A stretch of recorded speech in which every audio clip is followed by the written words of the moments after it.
Je voudrais d'abord remercier Eric Lowen et puis l'association adhérents pour organiser ce genre de conférence dans cette situation actuelle qui est la nôtre à tous, d'être confinés chacun chez soi.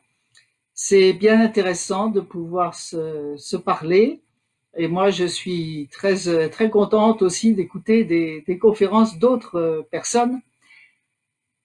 Alors voilà, je vais vous parler, vous avez vu le titre de ma conférence, c'est L'homme face à l'univers, deux points, l'homme face à lui-même.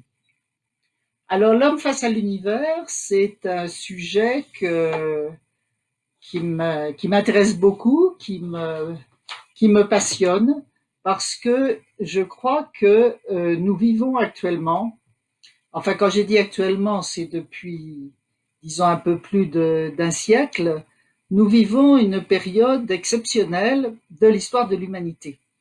Une période exceptionnelle parce que c'est une période où l'être humain, l'humanité, ici, sur une petite planète, a commencé à découvrir l'univers dont elle fait partie et dont elle est issue. C'est une sorte de boucle étrange où l'homme découvre l'univers dont il fait partie. Ça me fait penser, si vous connaissez la gravure d'Escher qui s'appelle Exposition d'Estampes. Si vous la connaissez pas, je peux pas vous la montrer en photo, donc allez la voir. C'est Escher, vous connaissez Escher peut-être. Donc c'est un artiste, un graphiste qui a dessiné des tas d'images étranges avec des sujets qui se rebouclent. Et en particulier, cette exposition d'estampes, c'est un jeune homme qui regarde un tableau. Et on voit ce tableau qui se développe sur l'image. Le tableau s'en va et tourne. Et finalement, le jeune homme fait lui-même partie du tableau. Donc c'est un petit peu ça l'homme à l'époque actuelle. L'homme regarde un grand tableau qui est l'univers et dont il fait partie. Alors c'est un peu un paradoxe. Le paradoxe de l'être humain, c'est que depuis ces découvertes, dont je vais vous reparler un petit peu plus en détail, eh bien l'homme en découvre d'abord qu'il est petit.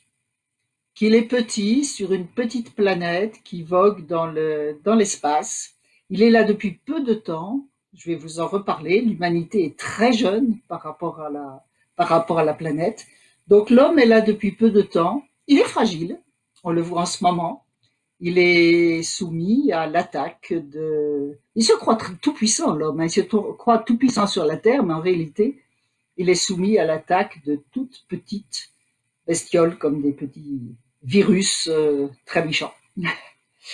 Donc l'homme est petit, il est fragile et il s'aperçoit qu'il est, au point de vue des échelles, les échelles de temps, le temps de sa vie qui est seulement une centaine d'années à peu près, enfin au plus.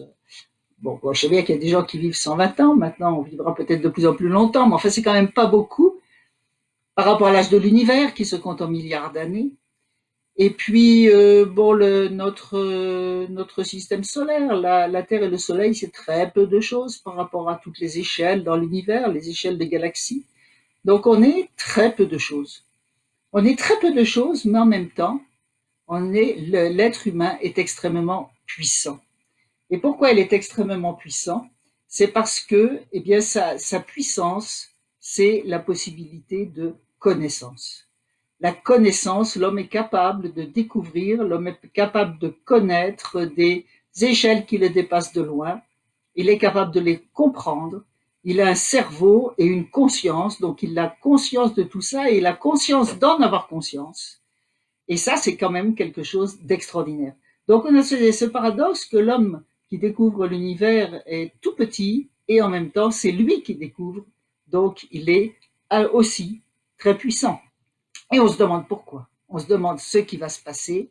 On se demande pourquoi on est là. Ça pose beaucoup de questions. D'ailleurs, toutes les découvertes, ça conduit toujours à de nouvelles questions. Ça, c'est la science, la démarche scientifique. On trouve des solutions à des problèmes, mais à chaque fois qu'on trouve des solutions, ça pose de nouvelles questions. Alors moi, j'aime bien comparer l'humanité actuellement à un petit enfant. Le petit enfant qui vient de naître, il a envie de comprendre le monde qui l'entoure. Donc, ben, il utilise ses cinq sens. Il regarde, il touche, il suce, il sent, il écoute. Et puis, quand il peut sortir de son berceau, eh bien, il va toucher, casser éventuellement les objets qui sont à sa portée. Il essaye de comprendre, il essaye de ressentir en lui-même le monde qui est autour de lui et de se situer par rapport à lui. Bien, l'humanité, c'est un petit peu comme ce grand enfant. Un grand enfant qui essaye de se situer par rapport à l'univers. C'est l'adolescence. L'enfant, quand il est petit, il essaye de comprendre le monde et quand il devient adolescent, il essaye de se situer, de se positionner et de voir ce qu'il va devenir dans ce monde-là, ce qu'il va faire, comment il doit agir, comment il va être ressenti par les autres, etc. Eh bien, j'ai l'impression, c'est un parallèle, hein, mais j'ai l'impression que l'humanité actuellement est un peu comme ça, c'est-à-dire que l'humanité a commencé à comprendre beaucoup de choses de l'univers dont elle fait partie.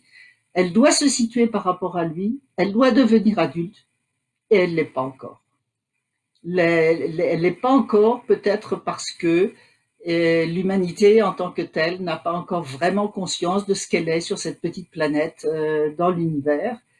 Et peut-être, on ne sait jamais, on peut croire que ce qui nous arrive actuellement, où les gens sont chez eux, certains seuls, qui peuvent réfléchir, certains qui malheureusement sont confinés à plusieurs dans une toute petite pièce, ce qui est plus difficile.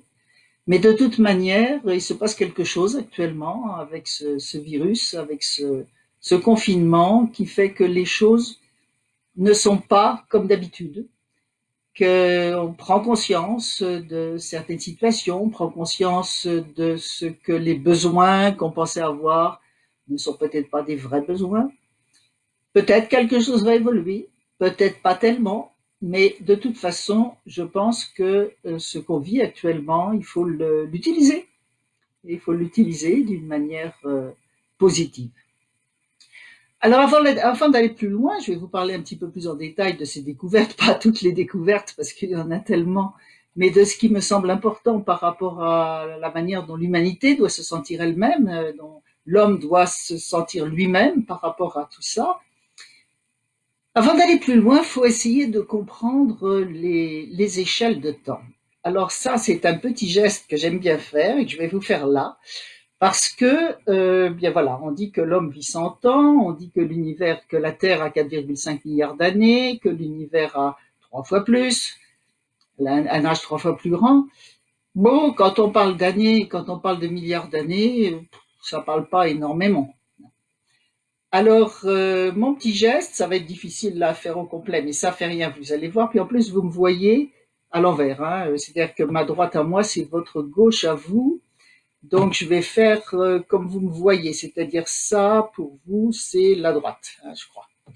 Donc, mon petit geste, il consiste à étendre les bras comme ça, donc avec l'index pointé, les deux index pointés de chaque côté, pardon. Et vous dites, le bout de mon index gauche, ça représente la naissance de la Terre. Le bout de mon index droit, ça représente l'époque actuelle. Donc, ce qui est devant vous, là, tout ça, ça représente le temps. Alors, sur cette échelle de temps, vous pouvez placer beaucoup de choses. Alors, moi, ce que j'aime bien, c'est placer l'origine, disons l'origine, les premières traces, les premiers signes du vivant tels qu'on le sait actuellement. Les premiers signes du vivant sur la Terre, c'est il y a 3,8, peut-être 4, je ne sais pas, milliards d'années. Eh bien, vous partez, alors je vais essayer d'aller dans le bon sens par rapport à vous, voyons, ça c'est là, oui, bon, je pars de là, donc pour vous c'est comme si c'était ma gauche, je crois. Donc, vous partez de l'index, donc la naissance de la Terre, et vous faites tout ça jusqu'au coude. Donc, pour marquer le temps qui s'est écoulé depuis la naissance de la Terre jusqu'au début de la vie sur la Terre, d'après ce qu'on le sait, il faut aller de l'index jusqu'au coude. Ensuite, vous pouvez mettre plein de choses sur cette échelle, mais je vais mettre les dinosaures, l'époque des dinosaures, d'une manière approximative, évidemment. Eh bien, il faut partir de votre index, vous faites tout ça, vous parcourez tout ça, vous parcourez tout ça, vous parcourez tout ça, vous parcourez tout ça, et vous arrivez au poignet de l'autre main. C'est ça, l'époque des dinosaures. Et si vous voulez mettre là-dessus les premiers hominidés, c'est-à-dire les premiers êtres vivants qui ont marché sur deux jambes, qui sont nos ancêtres, quelques millions d'années, eh bien, il faut partir de là, faire tout ça, tout ça, tout ça, tout ça, et vous arrivez où? Vous arrivez à au petit liseré blanc, à la petite partie blanche, au bout de l'ongle de votre index droit. C'est ça, les débuts de l'humanité. Donc, vous voyez que l'humanité sur la Terre, eh bien, n'est pas là depuis longtemps. Et on peut dire une petite remarque, c'est qu'on parle, et on a tout à fait raison, au point de vue de l'écologie actuellement, de vouloir sauvegarder la vie sur la planète. C'est fondamental. Il faut absolument travailler à cette sauvegarde. On dit qu'il faut sauver la planète. J'ai envie de dire, c'est pas la planète qu'il faut sauver, c'est l'humanité. Parce que, en fait, c'est l'humanité, c'est tout ce que la planète produit pour que l'humanité puisse survivre qu'il faut sauver. Si l'humanité disparaît, la planète, elle continuera à tourner autour du Soleil sans problème, et peut-être qu'il y aura d'autres formes de vie. Vous savez, en ce moment, les gens sont cloîtrés chez eux, on voit des animaux dans les rues, quelquefois, qui reprennent leur place. J'ai l'impression que si l'humanité disparaît, c'est pas très sympa ce que je dis actuellement, mais j'ai l'impression que si l'humanité disparaissait sur la Terre, que la Terre continuerait à exister et elle mènerait son existence à elle. Donc en fait, c'est l'humanité qu'il faut sauver. Et c'est un enjeu énorme. Il faut faire beaucoup d'efforts pour que l'humanité survive. Et je crois qu'on va y arriver, parce que moi j'ai confiance. J'ai confiance dans l'homme, j'ai confiance dans l'humanité, j'ai confiance dans l'avenir. J'ai confiance dans l'avenir de l'humanité. Alors, je vous disais au début que nous vivons une époque exceptionnelle de l'histoire de l'humanité, une époque exceptionnelle de l'histoire de la Terre. Donc vous avez vu que l'humanité est là depuis très peu de temps, très très peu de temps. Ça a commencé par les hominidés, ensuite ce que nous on appelle les hommes préhistoriques, et puis qui ont appris à faire des outils. Et puis, bien, ça a évolué jusqu'à notre époque. Et à notre époque, et ça c'est quand même, c'est pour ça que ça me passionne, c'est parce que bon, moi je suis astrophysicienne, je fais des travaux sur les étoiles, j'étudie tout ça. Mais ce qui me passionne le plus, c'est de me dire que nous vivons vraiment une époque spéciale. C'est seulement à notre époque qu'on a commencé à fabriquer des instruments. On a eu la technologie, on a eu l'évolution des connaissances théoriques. Fabriquer des instruments, j'ai envie de dire des prothèses collectives pour les sens humains. Bon, c'est un peu ce que je veux dire, c'est que bon, on a inventé le télescope, ça date depuis quand même Galilée. C'est pas tout à fait notre époque. Il y a déjà une certaine ancienneté. Le microscope aussi, mais c'est seulement à notre époque, je veux dire depuis le début du XXe siècle, qu'on a commencé à utiliser ces instruments pour découvrir vraiment l'univers tel qu'on le connaît actuellement. Et c'est allé très vite. C'est allé très très vite. Alors, pour voir à quel point c'est allé vite, j'aime bien parler du cheval. Les hommes préhistoriques, il y a 3000 ans, 3500 ans, ont découvert qu'ils pouvaient domestiquer le cheval. Et qu'avec le cheval, bien, ils pouvaient aller vite. Beaucoup plus vite, les transports, beaucoup plus vite que d'aller à pied, soit en montant sur le cheval, soit en attelant le cheval à des charrettes. Et ça s'est perfectionné dans toutes sortes de chevaux, toutes sortes de charrettes, des chars rapides, plus récemment des diligences, des carrosses, enfin tout ce que vous pouvez imaginer. Tout ça tiré par des chevaux. Et en fait, ça a duré depuis 3000 ans avant Jésus-Christ jusque quand? Eh bien, j'ai envie de dire, 1886. Je crois que c'est 1886 si je ne me trompe pas. Le premier, comment on appelle, moteur à explosion qui a conduit à la première automobile. Il y a eu quelques années plus tôt, enfin au milieu du 19e siècle, la machine à vapeur, la locomotive à vapeur, hein, les premiers trains. Et puis donc la première automobile. Et c'est allé très très vite. La première automobile, donc je vous dis à peu près 1886, 10 ans plus tard, pas plus, le premier aéroplane. Le premier aéroplane, Clément Ader. Alors, je ne sais pas si vous allez voir, mais je me suis dit comment je ne peux pas vous montrer d'image. J'ai prévu quelque chose, mais je ne sais pas si ça va marcher. Je vais essayer avec mon téléphone. Attends une seconde. Je y arrive. Voilà.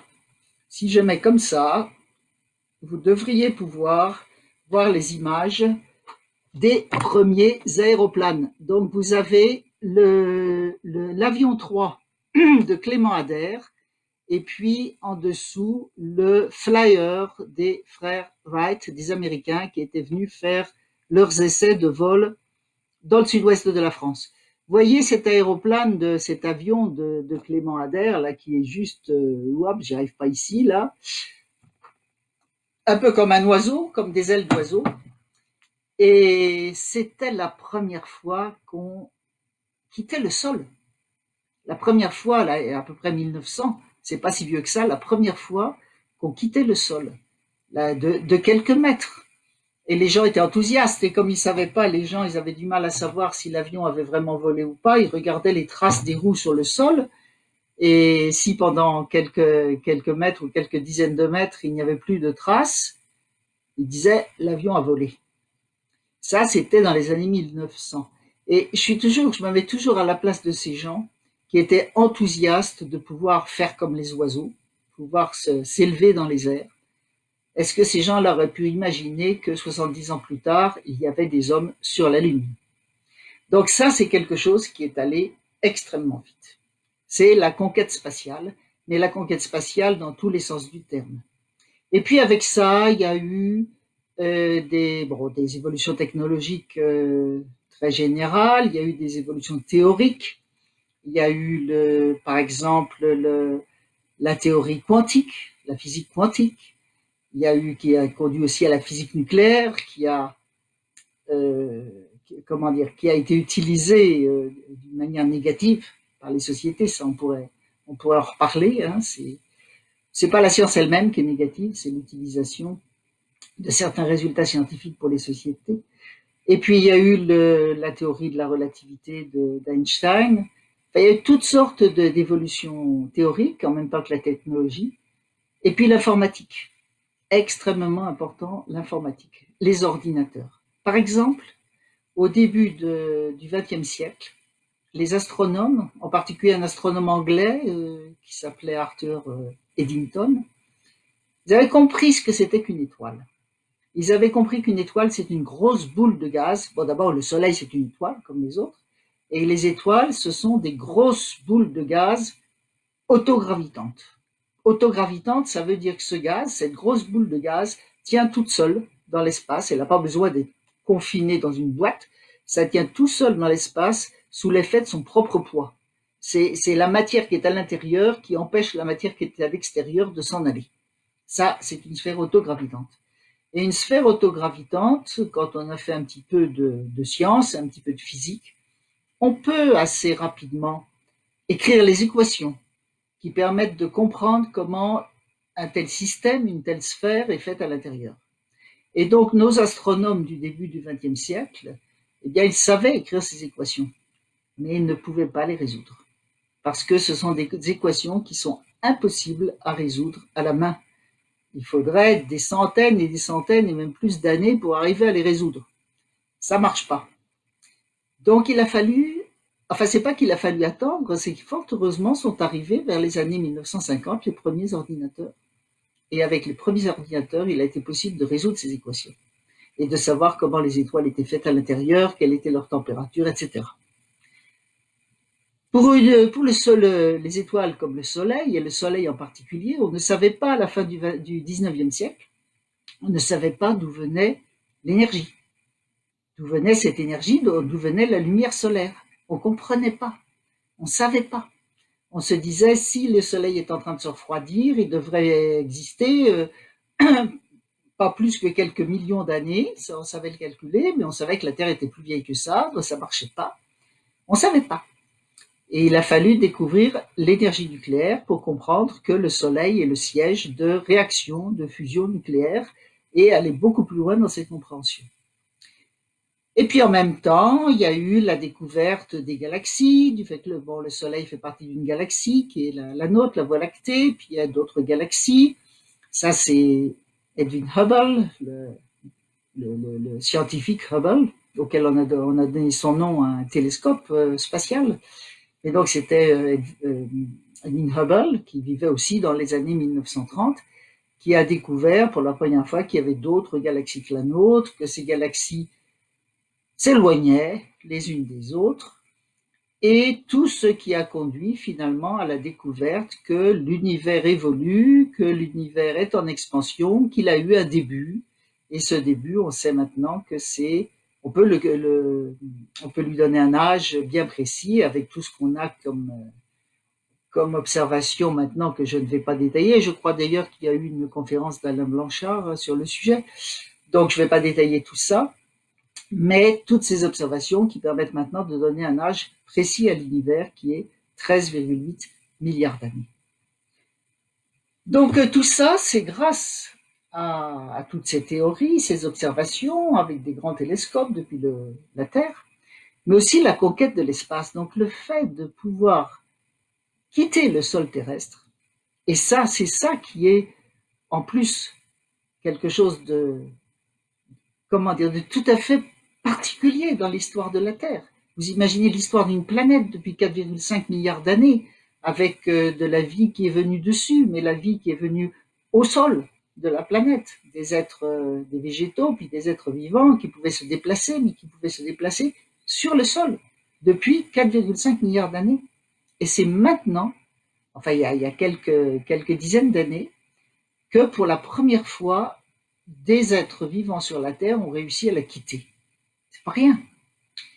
Et quand j'ai dit que des êtres vivants sur la Terre ont réussi à la quitter, ça veut dire évidemment des gens qui sont allés sur la Lune, etc. Mais je ne parle pas que d'êtres humains.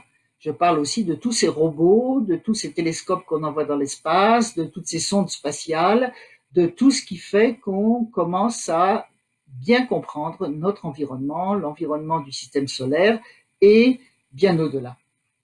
Alors, cette conquête spatiale, j'ai envie de dire qu'il y a, on peut dire trois conséquences, trois types de conséquences. La première, c'est les liens qui se font, disons la prise de conscience planétaire. Et ça touche vraiment l'humanité de près. Prise de conscience planétaire, ça veut dire que, eh bien, vous savez qu'on a eu beaucoup de mal, les êtres humains ont eu beaucoup de mal à accepter l'idée que la Terre était une planète qui tourne autour du Soleil. Et bien maintenant, cette Terre-planète, on la voit. On la voit grâce à des caméras interposées sur des sondes spatiales. On la voit. On peut voir la Terre comme un petit point bleu dans le ciel de Saturne, par exemple. Quand on peut voir Saturne comme une planète dans notre ciel à nous, si on est à côté de Saturne, on voit la Terre comme une petite planète dans le ciel et on se dit on est là. On est sur cette petite planète toute petite, mais en même temps très riche. La seule de tout le système solaire pour l'instant, sur laquelle on sait qu'il y a de la vie. On a peut-être de la vie ailleurs, mais on ne l'a pas encore trouvée. Donc cette prise de conscience planétaire qui conduit à une mondialisation. Et là, il y a une mondialisation de fait. C'est-à-dire, je pourrais dire une mondialisation scientifique, une mondialisation humaine. Nous sommes tous sur la même galère, nous sommes tous de tous les pays embarqués sur la même planète. Quand on parle de mondialisation dans notre société, en réalité, les gens parlent de mondialisation économique. Et là aussi, c'est de l'utilisation du fait qu'on peut se déplacer sur la Terre pour des raisons commerciales et tout ce qu'on peut discuter. Mais si on dit qu'on veut empêcher la mondialisation, on ne peut pas. La mondialisation, c'est quelque chose de fait qui vient de la connaissance, la prise de conscience planétaire, la prise de conscience du fait que la Terre est une petite planète qui vogue dans l'espace et que nous sommes tous dessus. Donc l'humanité doit prendre conscience de ça et doit y réfléchir sérieusement. Pour l'instant, c'est pas le cas, avec tous les problèmes économiques et puis avec toutes les guerres et tout ça, c'est assez catastrophique. Donc il faut absolument que tout ça change. Donc ça, c'est la première conséquence de la conquête spatiale, c'est de voir la Terre comme un petit point dans l'espace. Et ça va ensemble la communication instantanée sur toute la planète. Ça, c'est grâce aussi à l'espace qu'on peut parler maintenant à des gens qui sont aux antipodes, comme s'ils étaient à côté. Et puis ce qu'on fait en ce moment, hein, de la communication à distance. Alors évidemment, là aussi, il faut savoir gérer tout ça, un petit peu d'éthique, et pour l'instant, on en manque, un petit peu d'éthique, un petit peu de droit spatial, et ça, je m'en occupe moi-même. Là, j'ai un groupe de travail sur cette question là qu'on a mis en place. C'est qu'on ne peut pas envoyer comme ça se fait en ce moment. Malheureusement, mais il faut faire quelque chose. On ne peut pas envoyer comme ça des dizaines de milliers de satellites dans l'espace qui conduiraient du coup à quelque chose de très nocif, c'est-à-dire à la fermeture de la Terre au ciel. En fait, on aurait une espèce de voile, de maille, de filet autour de la Terre avec tous ces satellites qui vont dans tous les sens, avec des difficultés aussi pour les observations astronomiques. Donc, il faut savoir mettre le haut là. C'est-à-dire que d'avoir quelques satellites, des expériences spatiales qui nous permettent de mieux comprendre l'univers et qui nous permettent d'avancer, c'est parfait. Mais il faut savoir à un moment gérer tout ça et ne pas en faire trop compte tenu des conséquences nocives. C'est comme tout. C'est comme tout. On avance, mais si on en fait trop, ça pose des problèmes. Donc là, il y a quelque chose à réfléchir. La deuxième conséquence de la conquête spatiale, c'est l'observation du système solaire, c'est-à-dire qu'on a envoyé des sondes spatiales visiter toutes les planètes du système solaire, et puis en ce moment, on visite beaucoup, en particulier, la planète Mars. Donc sur la planète Mars, il y a des instruments, il y a des rovers, des petits véhicules qui se promènent et qui étudient, tout en se promenant, qui étudient le sol de la planète Mars. Pour nous, c'est très important, la planète Mars, parce que il faut voir comment elle a évolué au cours du temps, parce que ça nous donne aussi des idées sur la manière dont la Terre peut évoluer au cours du temps. Et peut-être aussi, les gens pensent, ont des bonnes raisons de penser, sans en être complètement sûrs, qu'il y a pu y avoir de la vie sur la planète Mars dans son premier milliard d'années. Dans son premier milliard d'années, il y avait une atmosphère assez dense pour qu'il puisse y avoir de l'eau liquide et il y avait peut-être de la vie. Donc voilà, il y a des tas de choses importantes dans la visite des planètes du système solaire pour aussi mieux comprendre la Terre, comment la Terre a évolué et notre existence aussi. Parce que finalement, toutes ces recherches-là, j'ai toujours envie de dire que quand on fait des recherches comme ça, finalement, la seule chose qui nous intéresse, même si on n'est pas spécialement égoïste ou égocentriste, ce qui nous intéresse, c'est nous. Hein. Pourquoi on est là, qu'est-ce qu'on fait là, etc. Donc la science ne répond pas à ces questions-là. La science ne répond pas à la question pourquoi je suis là, pourquoi je suis né, pourquoi je vais mourir et pourquoi j'ai ma personnalité propre. Mais la science répond quand même à beaucoup de questions par rapport à l'humanité dans son ensemble et c'est déjà assez passionnant. La troisième conséquence d'aller dans l'espace, c'est justement l'exploration de l'univers. Alors l'exploration de l'univers, ça me conduit à vous parler un petit peu plus en détail de l'atmosphère terrestre. L'atmosphère terrestre n'est pas d'origine.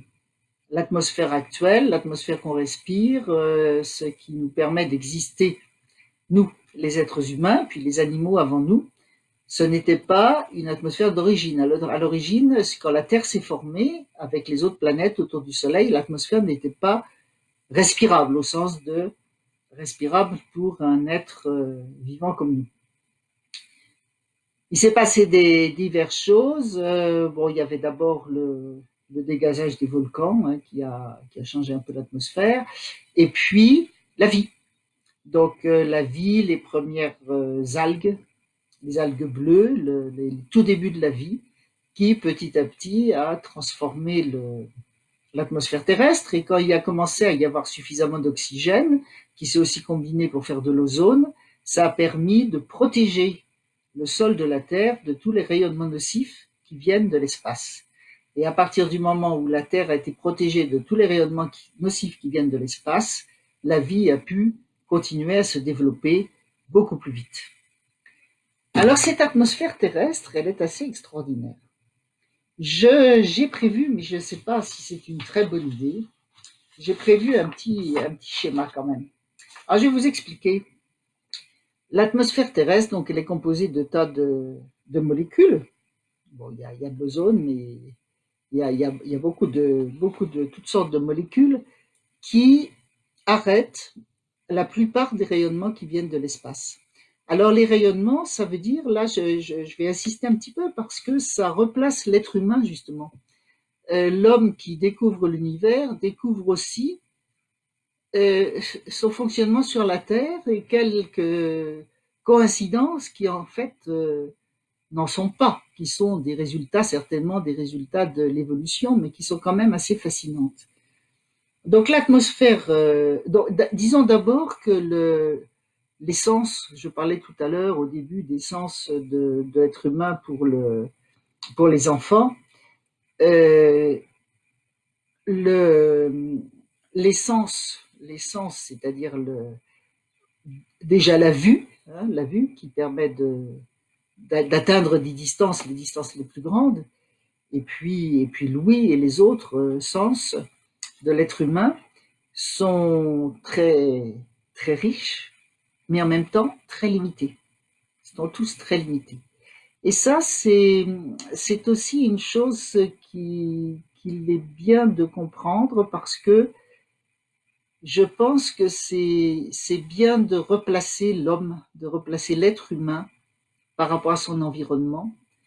Et il faut bien savoir qu'il y a plein de choses qui existent auxquelles l'être humain directement n'a pas accès. Et ça me fait penser à une de mes amies qui m'écrivait l'autre jour, qu'est-ce que c'est que ce virus qui n'existe pas et qui nous mange tous? Et en fait, je lui ai demandé ce qu'elle voulait dire par un virus qui n'existe pas. Et elle m'a dit, mais on le voit pas. Donc, il y a beaucoup de gens encore qui imaginent que ce qu'on voit pas, ça n'existe pas, mais pourtant elle sait bien qu'il existe puisqu'il fait du mal. Mais voilà, donc je crois que c'est important de se rendre compte, par exemple pour la vue, là je vais vous parler que de la vue, mais c'est pareil pour d'autres sens, mais pour observer l'univers, c'est bien la vue qui nous importe. La vision humaine est très limitée. La vision humaine est limitée aux couleurs de l'arc-en-ciel, c'est-à-dire du rouge au violet. Ce sont les couleurs que l'œil humain sont capables de voir. En plus, la vision humaine est limitée aussi avec l'intensité. Quand vous regardez les étoiles le soir, la nuit, vous les voyez toutes palottes, enfin brillantes, mais jaunes, voilà, blanc, jaune, blanche. Avec quelquefois, quand vous le savez, et puis si vous avez un regard assez, en fait, si vous voyez assez bien, vous pouvez remarquer quelques étoiles qui ont un reflet rouge, quelques étoiles qui ont un reflet bleu. En fait, il y a des étoiles qui sont vraiment rouges, des étoiles qui sont vraiment bleues, mais c'est l'œil humain qui n'est pas capable de voir les couleurs quand l'intensité du rayonnement est en dessous, est très faible, en dessous d'une certaine limite. Alors là, je ne vais pas vous expliquer pourquoi, c'est des histoires de cônes, de bâtonnets sur la rétine, mais en dessous d'une certaine limite, on ne voit pas les couleurs. Alors, vous voyez, l'œil humain est limité. Alors, si je reviens aux couleurs de l'arc-en-ciel, c'est très peu de choses par rapport à tous les rayonnements qui existent. C'est-à-dire qu'au-delà du rouge, vous avez les rayonnements infrarouges. Au-delà des rayonnements infrarouges, vous avez ce qu'on appelle les rayonnements radio, ou bien aussi les micro-ondes que vous avez dans les fours à micro-ondes. Et puis de l'autre côté du violet, vous avez l'ultraviolet. Et puis au-delà de l'ultraviolet, vous avez les rayons X et les rayons gamma. Tout ça, c'est comme la lumière visible à l'œil. C'est le même phénomène, c'est la même chose. La seule différence, c'est ce qu'on appelle la longueur d'onde. La longueur d'onde qui est caractéristique de la couleur. Donc ce sont des longueurs d'onde différentes, mais sinon c'est du rayonnement exactement comme la lumière. Donc l'œil humain est sensible à très peu de rayonnement. Alors je vais vous montrer, je ne sais pas, je vais essayer de montrer juste ce schéma un tout petit peu. Là c'est pas bien, j'ai du mal à me situer, voilà. Ici, vous avez tous les rayonnements qui existent, et la toute petite partie là qui est colorée, c'est ce qui est sensible à l'œil humain. Donc vous voyez, c'est très peu de choses, très très peu de choses. Bon, on connaît l'infrarouge, on dit que ça chauffe les micro-ondes, que c'est dans nos fours à micro-ondes, que les rayons X, ça sert à faire des radiographies médicales, les rayons gamma, ça c'est utilisé pour réduire des tumeurs. Donc on connaît ça, mais nous, ce n'est pas visible à l'œil. Alors maintenant, si je prends l'atmosphère terrestre arrête la plupart des rayonnements qui viennent du ciel. Elle arrête les rayonnements nocifs, et ça c'est vraiment important, sinon la vie n'aurait pas pu continuer sur la Terre. Donc elle arrête les ultraviolets, sauf les ultraviolets qui sont très proches du violet, c'est ceux qui nous font bronzer. On dit qu'on bronze aux ultraviolets, mais en fait c'était une toute petite partie des rayons ultraviolets. La plupart des rayonnements ultraviolets qui existent, ils n'arrivent pas jusque sur la Terre. Ça arrête les rayons X et les rayons gamma. Donc ça, c'est très important pour nous. Et puis, ça arrête aussi la plus grande partie des rayons infrarouges. Donc l'atmosphère terrestre laisse passer deux types de rayonnements. Et vous voyez ici, donc si vous voulez, ici, tout ça, c'est tout ce qui est noir là, c'est tout ce que l'atmosphère terrestre arrête. Donc ça, c'est tous les rayonnements qui existent là. J'ai du mal à montrer parce que c'est à l'envers. Et ici, ça montre la hauteur au-dessus du sol en kilomètres. C'est-à-dire que, par exemple, si vous voulez observer le ciel en rayon gamma, il faut aller au-dessus de 40 km. Donc c'est tout ce qui est absorbé par l'atmosphère terrestre. Ce qui est intéressant, bon d'abord ça veut dire que pour observer le ciel dans tous ces rayonnements-là qui n'arrivent pas jusqu'au sol, il faut aller en satellite ou bien éventuellement en ballon stratosphérique, mais enfin il faut aller en haut dans l'atmosphère, au-dessus de toute cette région de l'atmosphère qui absorbe tous ces rayonnements-là. Et la chose intéressante, c'est les rayonnements visibles. Donc, ce qu'on appelle les rayonnements visibles, c'est les rayonnements visibles à l'œil. Ceux dont je vous ai parlé, qui sont très peu de choses.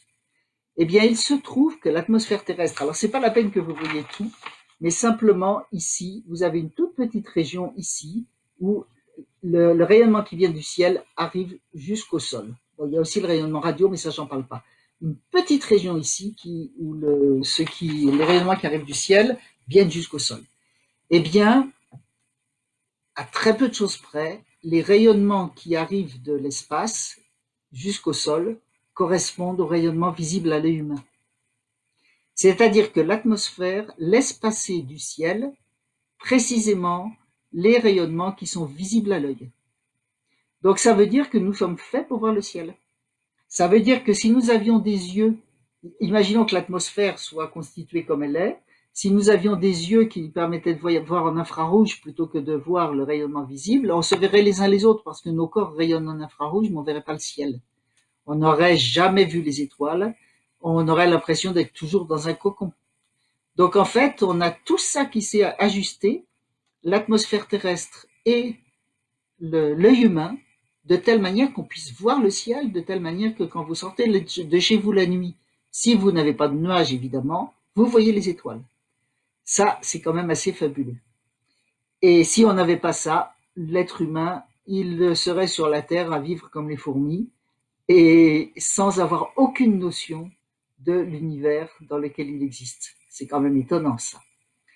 Et puis il y a le soleil. Donc le soleil rayonne en plein milieu du rayonnement visible. C'est-à-dire que le maximum de rayonnement solaire, c'est dans le jaune-vert, et puis il rayonne aussi dans le rouge, enfin il rayonne les couleurs de l'arc-en-ciel. Et justement, les couleurs de l'arc-en-ciel, c'est ce qui est visible à l'œil humain. Donc l'atmosphère s'est ajustée pour pouvoir laisser passer jusqu'au sol le rayonnement solaire, et l'œil humain s'est ajusté, enfin je ne sais pas dans quel sens ça s'est fait, pour le voir. Ça, c'est quand même assez fabuleux.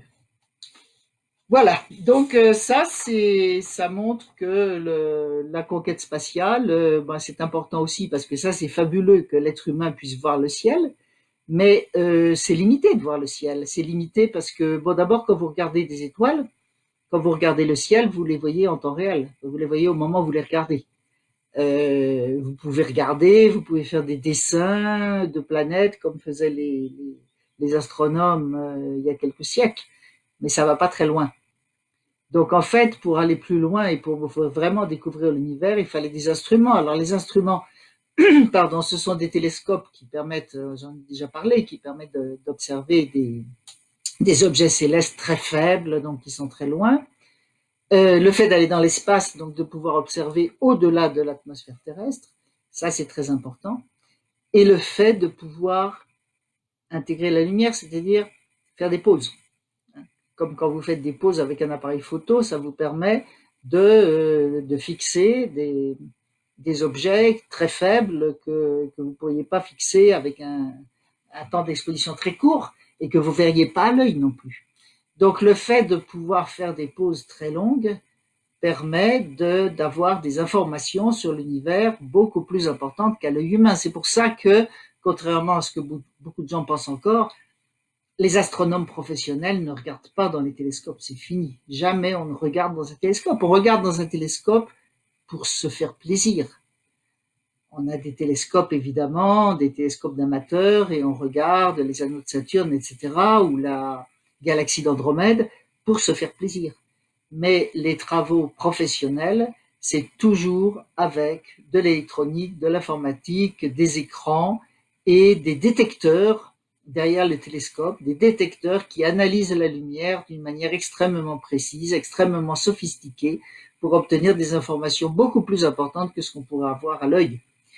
Et puis aller dans l'espace, donc comme je vous ai dit, ça permet d'observer le ciel dans tous les rayonnements qui n'arrivent pas jusque sur le sol terrestre. Mais aussi, il n'y a pas que ça, c'est que l'air bouge tout le temps. L'air bouge tout le temps. Il y a des tourbillons, il y a des vents, il y a toutes sortes de mouvements de l'air. C'est ça qui fait qu'on voit scintiller les étoiles. On voit scintiller les étoiles parce que le rayonnement des étoiles traverse l'atmosphère terrestre et que l'atmosphère bouge. C'est pour ça que les étoiles scintillent. Quand on est dans l'espace, les étoiles scintillent pas parce qu'il n'y a pas d'air, ça bouge pas. Et si on veut observer des objets célestes, si on veut faire des observations pendant un temps très long, ben c'est important que ça bouge pas. Parce que sinon, c'est comme si vous faites le portrait de quelqu'un et qui bouge tout le temps avec une pause. C'est fou. Alors évidemment, les scientifiques, ils ont des tas de possibilités, ils ont inventé des systèmes performants sur le sol terrestre, des choses qu'on appelle l'optique adaptative par exemple, des systèmes qui permettent de corriger en temps réel des phénomènes de turbulence de l'atmosphère, mais il n'empêche que d'avoir des télescopes dans l'espace, ça permet quand même d'observer la même direction du ciel pendant très longtemps. Donc par exemple, le télescope spatial Hubble a observé la même région du ciel pendant plusieurs mois. Et d'observer pendant plusieurs mois, ça permet de recevoir la lumière de galaxies très lointaines. Et comme ça, on a pu avoir un monceau d'informations sur l'univers. Alors, par rapport à l'univers, je ne vais pas parler que de ça, puisque c'est pas mon sujet, c'est plus général, l'homme face à l'univers et l'homme face à lui-même. Mais quand même, l'univers a une histoire, ça c'est quelque chose, l'univers n'a pas toujours existé, l'univers qu'on connaît. Des choses un petit peu délicates quand on essaye de parler de tout ça, quelquefois, on se heurte au fait qu'on n'a pas les mots pour le dire, on n'a pas le langage. Des choses un peu délicates, c'est que le début de l'univers, mais on sait pas ce que c'est vraiment. Il y a beaucoup d'études à ce sujet. On connaît assez bien l'évolution de l'univers, sauf, sauf qu'il y a 95% de l'univers qui nous est inconnu, ce qu'on appelle la matière noire et l'énergie sombre. Enfin, ça n'empêche pas de tracer l'évolution de l'univers qu'on connaît, qu'on observe, ça on sait à peu près le faire. Mais les tout premiers instants, c'est pas évident. Les tout premiers instants, on essaie de les comprendre avec des observations, mais aussi à des théories et aussi avec l'aide des gens qui étudient l'infiniment petit dans les grands accélérateurs de particules, comme au CERN à Genève. Donc on essaye de comprendre ça. Mais si on veut parler, souvent les gens nous disent, et l'origine c'est quoi? Le temps zéro c'est quoi? Alors là, d'abord, le temps zéro, ça signifie rien en physique, parce que, là, je ne vais pas rentrer dans les détails, mais la physique quantique nous dit que le temps a toujours une épaisseur. Là, il y a toujours un intervalle de temps. On ne peut pas réduire un intervalle au minimum, donc on ne peut pas parler de temps zéro. On peut parler un petit intervalle de temps, mais pas vraiment de temps zéro. Donc ça, c'est une chose. Mais une chose aussi plus importante, c'est que, et ça a été bien mis en évidence avec la théorie de la relativité d'Einstein, et plein de mesures, plein d'expériences qui ont montré que c'était vrai. L'espace et le temps ne sont pas déconnectés. On ne peut pas parler à grande échelle, on ne peut pas parler d'espace sans parler de temps. D'ailleurs, il faut bien comprendre que tout ce qui existe actuellement, au temps où je vous parle, n'est pas du tout accessible par l'observation. Parce que quand on regarde quelque chose, il a fallu que la lumière quitte l'objet qu'on regarde et voyage jusqu'à nous. Et ça prend du temps. Donc quand on se regarde sur Terre, là, c'est presque rien, hein, la différence, ça n'a pas d'importance. Mais quand on regarde déjà la Lune, ça fait 1 seconde, le Soleil 8 minutes, les premières étoiles quelques années, les galaxies lointaines quelques milliards d'années. Donc ça veut dire que quand on regarde l'espace, quand on regarde des objets dans l'espace, on les voit dans le passé. Donc ça mais il y a beaucoup d'autres raisons encore plus précises et physiques de la connexion très étroite de l'espace et du temps. Donc si on parle d'origine de l'univers, eh ben ça veut dire l'origine de tout ce qu'on voit maintenant, hein, l'origine de l'espace, mais aussi l'origine du temps, puisque c'est lié. Et alors si vous parlez d'origine de ce qui existe maintenant, ça va. Mais si vous parlez d'origine du temps, ou de début du temps, eh ben qu'est-ce que ça veut dire? Hein, vous allez me dire que vous ne savez pas ce que ça veut dire. Eh bien, je vais vous dire que nous, les scientifiques, avec des équations, on arrive à se représenter ça, mais qu'on n'a pas le langage pour le dire. Parce que quand on parle du début de quelque chose, ça veut dire qu'il y a eu un avant et un après. Par exemple, moi, en principe, à 18 heures précises, je me suis connecté pour cette conférence. Donc, avant 18 heures, j'étais pas connecté. Maintenant, je le suis. Et puis après, je le serai plus. Et ça, c'est facile à dire. Il y a eu un début parce qu'il y a un temps qui s'écoule, un avant et un après. Mais si c'est le temps qui débute, on ne sait pas ce que ça veut dire. Donc il y a une sorte de boucle qui se fait là. Et c'est pour ça que de dire, quand on nous demande qu'est-ce qu'il y avait avant le Big Bang, c'est une question qui n'a pas de signification. Alors, ce qui est vrai, c'est qu'il y a des scientifiques qui étudient des théories pour essayer d'expliquer de manière cohérente comment l'univers a pu exister. C'est pas un avant et un après, au sens où on l'imagine habituellement. Mais comme on n'a pas le même moyen pour le dire, les gens le disent comme ça quand même. Mais ça donne une idée fausse. Et ça, c'est un gros problème dans la diffusion des connaissances à cause du langage, que quelquefois on est obligé d'employer certains mots parce qu'on n'en a pas d'autres, mais que ces mots-là peuvent conduire à des ambiguïtés ou des malentendus. Moi, j'aime bien parler de ça de temps en temps pour qu'on se rende compte que les choses ne sont pas toujours faciles. Le langage est un vrai problème, hein. Un vrai problème, et en même temps, c'est passionnant aussi. Moi, je vous cacherai pas que tout ça, ça m'a conduit à m'intéresser à beaucoup de choses, et là, je suis en particulier très intéressé par la linguistique, justement. La linguistique, et puis aussi comment les choses s'expriment dans des langues différentes, etc. Le langage n'est pas évident, et dans la communication, le langage est fondamental. Donc voilà, ça c'était pour parler de l'univers. Donc on sait quand même que l'univers a une histoire, ça c'est une des grandes découvertes récentes. Et je vais vous parler juste d'une deuxième découverte. Il y en a beaucoup, mais là je voudrais vous parler d'une deuxième découverte qui touche l'homme, puisque le but de ma conférence c'est vraiment l'homme face à l'univers et l'homme face à lui-même. Et cette deuxième grande découverte, eh bien, c'est que le système solaire n'est pas unique. Alors non seulement la Terre est une planète qui tourne autour du Soleil, avec les autres planètes du système solaire, mais il y a des milliards de milliards, on ne sait pas combien, énormément de systèmes planétaires. Pardon. Énormément de systèmes planétaires. Bon, c'est pas le virus, rassurez-vous, je crois. Alors, on dit la première planète. Bon, de toute façon, on sait depuis longtemps que le Soleil est une étoile. Donc, une étoile comme les autres. Écoutez, excusez-moi une toute petite seconde pour que je boive quelque chose.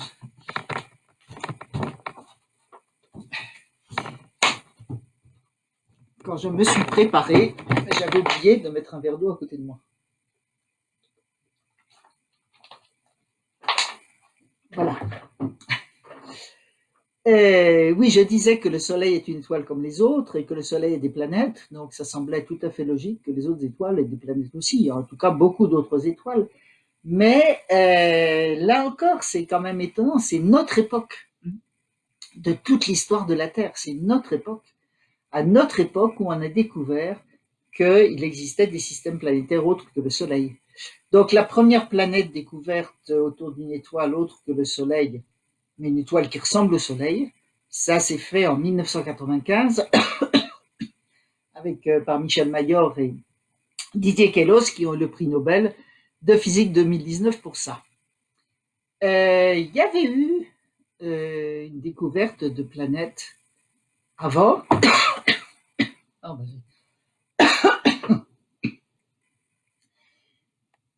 autour d'un pulsar. Donc un pulsar, c'est une étoile, je ne veux pas parler beaucoup de pulsars, c'est une étoile en fin de vie, une étoile qui a explosé. C'est le reste d'une étoile qui a explosé. Et donc il y a des gens en 1992, il faut le savoir, il y a des astronomes en 1992 qui avaient mis en évidence l'existence de 2 planètes autour d'un pulsar. Ça, c'est vraiment intéressant parce que ça veut dire des planètes qui sont là autour d'une étoile en train de mourir. Donc en fait, 1995, contrairement à ce qu'on dit beaucoup, c'est pas la première planète découverte autour d'une étoile, mais c'est la première planète découverte autour d'une étoile de type solaire, une étoile qui ressemble au Soleil. Et ça, c'était à l'Observatoire de Haute-Provence, en France, près de Forcalquier, des collègues suisses de l'Observatoire de Genève qui venaient faire leurs observations en Haute-Provence. Depuis, il y a eu énormément d'observations de planètes autour d'autres étoiles, depuis des instruments au sol, depuis des satellites.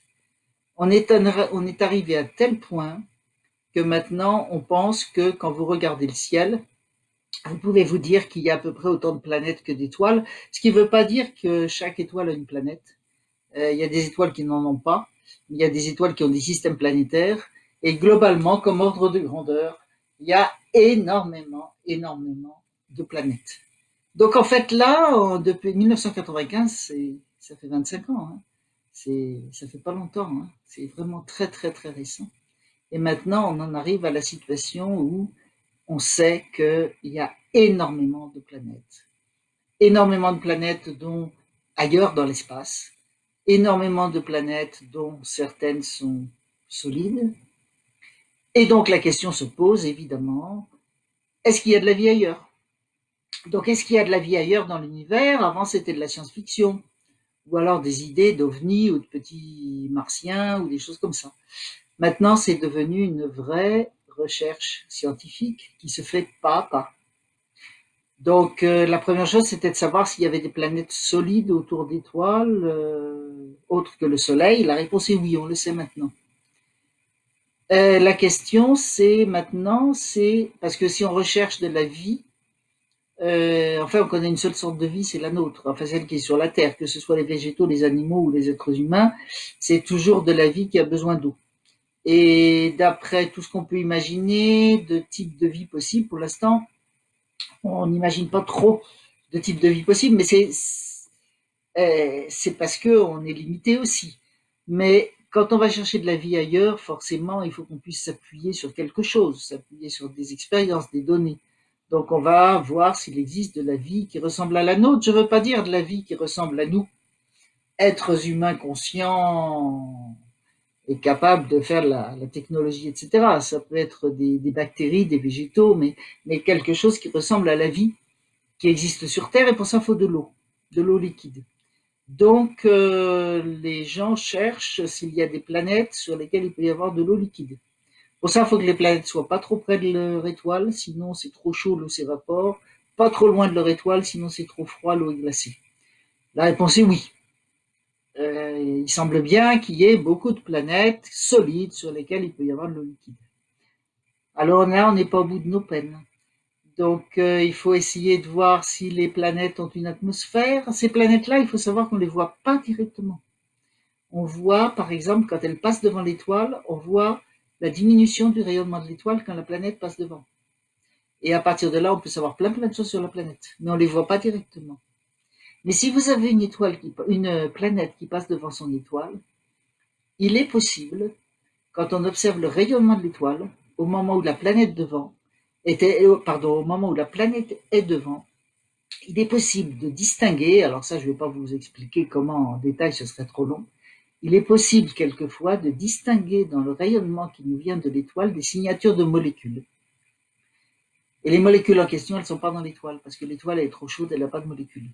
Ça veut dire qu'il y a à ce moment-là une partie du rayonnement de l'étoile qui est en train de traverser l'atmosphère de la planète. Donc ça veut dire qu'on a là une caractéristique des molécules qui constituent l'atmosphère de la planète. Ça, c'est quelque chose d'assez fabuleux, récent. Pas de résultats encore complètement spectaculaires, mais quand même. On a là des moyens de pouvoir caractériser la composition chimique d'une planète, de l'atmosphère d'une planète qu'on ne voit pas. Ça fait partie des possibilités scientifiques assez fabuleuses. Alors, ce qu'on cherche, c'est s'il y a des caractéristiques du vivant. C'est-à-dire de la vapeur d'eau, de l'ozone. Dans les planètes où il n'y a pas d'être, il n'y a pas de vivant, il y a du gaz carbonique, souvent dans l'atmosphère, du gaz carbonique, du méthane. Dans la Terre, vous le savez qu'il y a aussi, c'est les fameux gaz à effet de serre qu'il faut essayer de diminuer. Mais l'eau et l'ozone, ça a bien l'air d'être des caractéristiques du vivant. Donc on cherche comme ça s'il peut y avoir des signatures de vivant sur d'autres planètes. Bon, ensuite, s'il y a des signatures de vivant dans l'atmosphère, ça ne veut pas dire quand même qu'on est sûr qu'il y a du vivant sur le sol. Et après, les gens posent toujours la question quand on en arrive là, et si on découvrait qu'il y avait de la vie quelque part, à quoi ça sert si on peut pas y aller? C'est trop loin, on ne pourrait pas y aller, ou alors faudrait de nombreuses générations pour pouvoir y arriver. Alors là, c'est un petit peu, comment dire, ce que pense chacun d'entre nous. Moi, personnellement, je pense que c'est très important de savoir qu'il peut y avoir de la vie ailleurs. Évidemment, c'est frustrant si on peut savoir qu'il y a de la vie ailleurs, mais si on a l'impression qu'on ne peut pas y aller. Mais pour moi, c'est pas la chose fondamentale pour l'instant. D'ailleurs, si on pouvait y aller, ce serait peut-être pas génial, parce que ben voilà, peut-être qu'on pourrait, si on y allait, trouver là-bas des virus bien pires que le nôtre ou autre chose. Donc, c'est pas forcément génial d'y aller. Alors voilà, je crois que j'arrive à la fin là de tout cet exposé.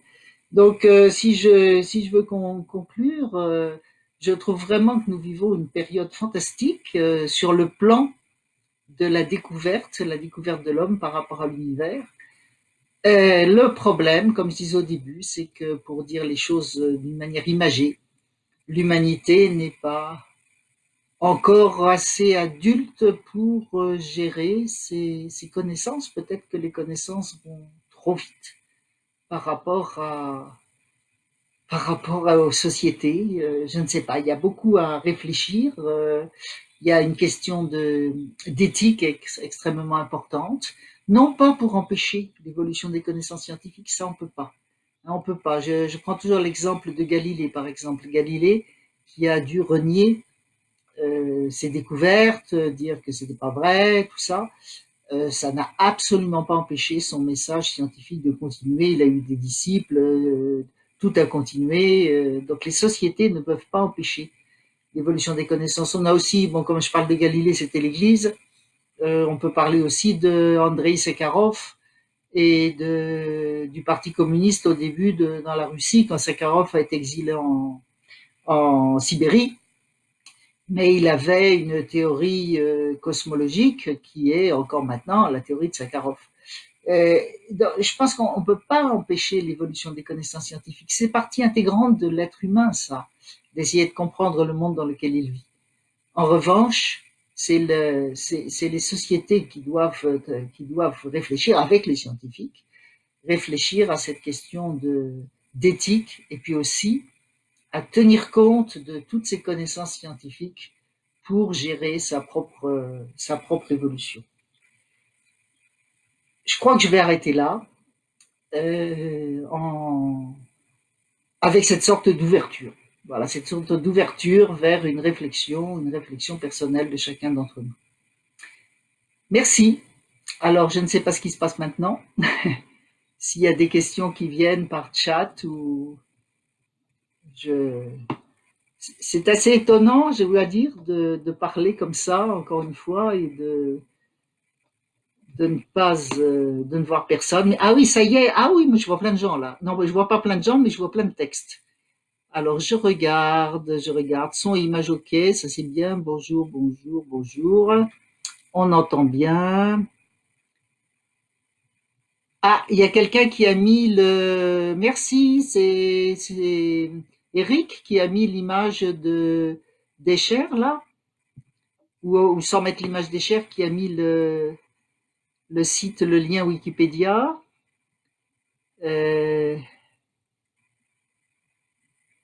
Alors, quelqu'un qui dit qu'en 1860, le premier moteur à deux temps fut imaginé et réalisé par Étienne Lenoir, 1860.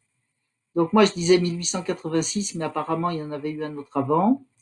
Ensuite, Avion 3, donc mais ça, c'est super. Donc, Avion 3, il y a un lien pour voir l'image. Les flyers de Fairlight, Arthur Eddington. Waouh! Waouh! Ça, c'est tout ce qui...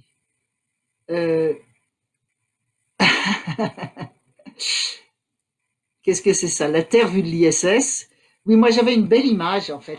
Mais j'ai pas... Tiens, je vous montre quand même ça, qui est la Terre vue de Saturne, que j'aime beaucoup. Je vous montre la Terre vue de Saturne avec mon téléphone, si je peux. Oui, je vais vous montrer plusieurs images là pour que j'ai pas. Attendez. Voilà. Alors ça, j'essaye de vous montrer ça. Donc ça, voilà, ça c'est une image prise par la sonde spatiale Cassini qui se trouvait au voisinage de Saturne. Donc on voit ici la planète Saturne, les anneaux de Saturne, et ce qui est ici au bout de la flèche, là le petit point blanc, c'est la Terre. Voilà. Donc ça c'est la Terre, planète dans le ciel de Saturne. Je vais vous montrer aussi euh, cette image-là. Cette image-là, c'est une naissance d'étoiles dans la nébuleuse d'Orion. Donc les étoiles naissent dans des gros nuages de gaz, comme ça, des nébuleuses. Et alors, ce qu'on a compris, donc on observe plein de planètes partout autour des étoiles, comme je vous ai dit, mais ce qu'on a compris, c'est que c'est normal qu'une étoile se forme avec un système planétaire autour. Parce qu'une étoile se forme à partir d'un gros nuage de gaz qui s'effondre sur lui-même et qui devient une étoile s'il y a suffisamment de matière, mais ça se fait dans un milieu qui tourne. Donc un gros nuage de gaz qui s'effondre dans un milieu qui tourne, ça fait pas une sphère, ça fait un disque avec un renflement au centre. Et avec l'évolution, le renflement au centre se condense, devient une étoile, et le disque qui est autour, eh bien, comment dire, c'est un disque de gaz, de poussière, les poussières se cognent entre elles certaines se collent, et ça fait un effet un peu boule de neige, et ça fait des planètes. Alors là, ce que vous voyez, c'est une vraie image, une vraie photo, mais une photo, c'est pas des vraies couleurs, parce que c'est une photo prise en infrarouge. Parce que ces naissances de systèmes planétaires, ça se voit pas en rayonnement visible, parce que l'étoile est dans une sorte de cocon et on la voit pas. Mais en rayonnement infrarouge, on peut la voir. Donc ça, c'est un autre exemple de l'importance d'avoir envoyé des instruments dans l'espace, puisque l'infrarouge n'arrive pas jusqu'au sol. Donc ça, c'est un instrument, un satellite américain qui s'appelle Spitzer, qui est dans l'espace depuis très longtemps et qui peut observer des choses comme ça. Et alors là, ce que je vous montre une dernière image. Là, voilà, alors je sais pas, là, ce que vous voyez là, vous devez voir un disque lumineux avec, enfin, c'est rouge à l'extérieur, ensuite c'est jaune, et puis au centre, c'est blanc très brillant. Eh bien, ce que vous voyez là, c'est la suite de ce qui précède. C'est-à-dire quand vous avez un système planétaire quand vous avez, pardon, un disque, une étoile qui se forme avec un disque et un renflement au centre, eh bien, ce que vous voyez là, et ça c'est pris avec un grand système de radiotélescope qu'on appelle ALMA, qui est au Chili à plus de 5000 mètres d'altitude, et qui peut avoir une résolution, c'est-à-dire voir des détails des images, des détails de quelques millions de kilomètres, ce qui n'est pas beaucoup pour un système comme ça. Et ce que vous avez vu tout à l'heure, c'est-à-dire les anneaux sombres, eh bien, ce sont des planètes en train de se former. Et ça, c'est des images qui datent de 4 ans, 3-4 ans. Donc, c'est vraiment très, très, très récent. Et les gens, maintenant, étudient les systèmes planétaires en train de se former, les planètes qui tournent autour. C'est-à-dire, vous avez un petit peu de la matière qui tourne autour de l'étoile, la matière du disque. Ça tourne autour et ça balaye un petit peu le reste de la matière et ça fait des vides. Et donc, ces vides, ce sont les anneaux noirs qu'on voit. Et ça, c'est des planètes en formation. Donc, au point où on en est maintenant, non seulement on sait que il y a beaucoup enfin, ça va ensemble, c'est logique. Non seulement on sait qu'il y a énormément de planètes autour des étoiles qu'on voit dans le ciel, mais on sait que c'est normal, on comprend pourquoi. C'est presque plus normal qu'une étoile se forme avec un disque autour que toute seule. Et ça, c'est quand même assez fabuleux aussi. Alors, alors, sur Mars, opportunité, quelqu'un me parle d'opportunité sur Mars, donc c'est un robot martien. Alors, moi, j'ai envie de parler d'un autre robot martien qui est Curiosité. Et Curiosité, c'est un rover, c'est-à-dire c'est un petit véhicule qui est en train de se promener sur la planète Mars, d'étudier le sol de Mars en grand détail. Et ce rover martien Curiosité, il a une caméra, entre autres, il a pas mal d'instruments, mais entre autres, il a une caméra laser. Et cette caméra laser a été fabriquée à Toulouse. Donc en fait, la curiosité, ça illustre aussi le fait que tout est international. Enfin, pas tout, mais que dans la recherche fondamentale, c'est-à-dire la recherche dont le but n'est pas une retombée économique immédiate, mais une meilleure compréhension du monde dans lequel on vit. Les recherches se font de façon internationale, c'est nécessaire parce que ça coûterait trop cher pour des pays individuels, sauf peut-être la Chine. Et là, le rover Curiosité, c'est un rover américain qui a été piloté par au JPL, le Jet Propulsion Laboratory en Californie, mais avec des instruments qui venaient de plusieurs endroits, et en particulier la caméra faite à Toulouse, à l'IRAP, là, au laboratoire où j'appartiens, mais c'est pas du tout, c'est une autre équipe, avec Sylvestre Maurice, et donc de l'université Paul Sabatier.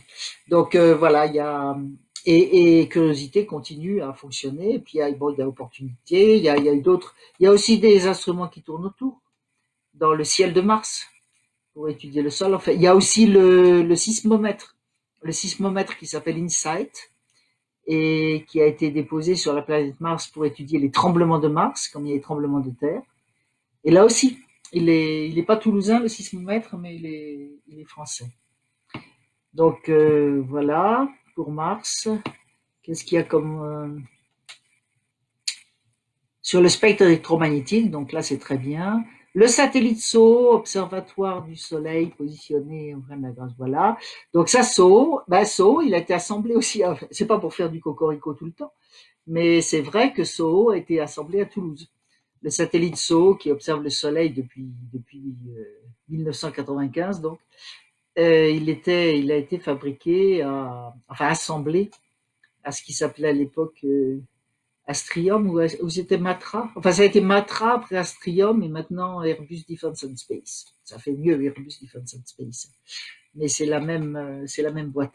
Donc c'est vrai, il y a le satellite SO qui observe le Soleil en permanence. Il y a d'autres satellites qui observent le Soleil. C'est très important le Soleil parce que le Soleil, heureusement pour nous, le Soleil est une étoile extrêmement stable. Il y a des réactions nucléaires à l'intérieur qui créent un équilibre vraiment très précis de l'étoile Soleil. Mais dans ces régions externes, il a du champ magnétique qui conduit à des mouvements et qui sont parfois violents, hein, qui ne changent pas l'énergie globale du Soleil, mais qui sont assez violents avec des vents de particules qui arrivent, qui vont dans le système solaire, qui arrivent sur la Terre, par exemple, piégés par le champ magnétique terrestre. Donc ça ne tombe pas directement dessus, mais ça suit le champ magnétique terrestre, ça tombe au pôle, dans les régions polaires, c'est ce qu'on appelle les aurores polaires, les aurores boréales.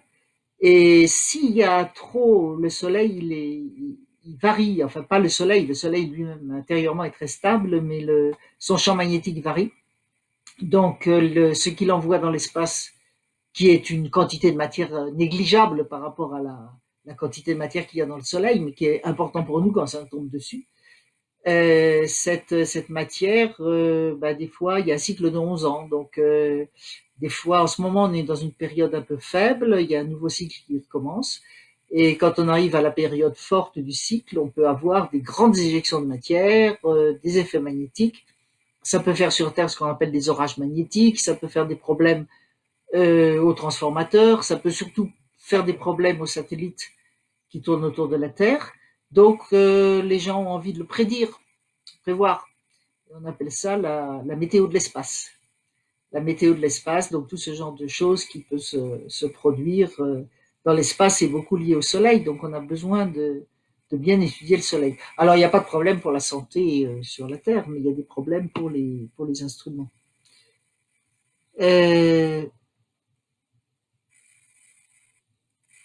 Ah, c'est l'humain face à l'univers, c'est parce que le mot homme plaît pas. Oui, moi j'utilise quand même le mot homme. Je suis en train de descendre là les remarques. Le mot homme avec un grand H, c'est-à-dire que la moitié des hommes sont des femmes. Il faut savoir quand même le mot homme au sens homo en latin, et pas au sens vir, qui est le mâle, le masculin. Alors, je sais bien que ça porte à confusion, donc si on dit l'humain, effectivement, il y a moins de confusion. C'est ennuyeux, cette, ce mot homme qui a deux significations. Bon, c'est pas un hasard non plus. Hein. C'est pas non plus un hasard que ce soit fait comme ça. Enfin, merci, d'accord. L'humain face à l'univers. Ok. J'aime bien dire l'être humain aussi. Parce que l'humain, c'est un peu général. Hein. C'est pas l'être humain. L'être humain, c'est la personne. Tandis que l'humain, c'est le fait, c'est plus une, comment dire, je trouve pas le mot, enfin une situation générale, disons. Hein.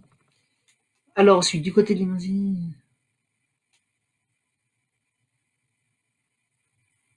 paradoxe de la nuit noire.